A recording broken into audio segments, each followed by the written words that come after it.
حیرانه وه خو هېڅ یې نه ویل چې اخر میمونه په یوې هدیرې ورغه او چې څنګه هدیرې ته ورسېده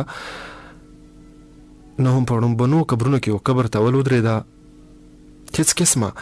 کاڼي ورباندې نه و، صرف خاوره ورباندې پرته وه. میمونه لږ ساعت دپاره ولاړه وه، هډمس هم ورسره حیرانه ولاړه وه او بیا میمونه یې په جګ سره په ګوډو کې ناسته او په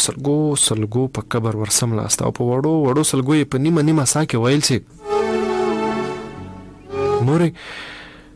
مورې پاسه که نه، مالا پاکې جامې راکه، زما جامې خیرنې دي او ما هره ورځ په سکول کې مس وهي، ته پاسه که نه مورې ته ولې نه پاسې؟ دا وګوره ما سره مس هم راغلی ده.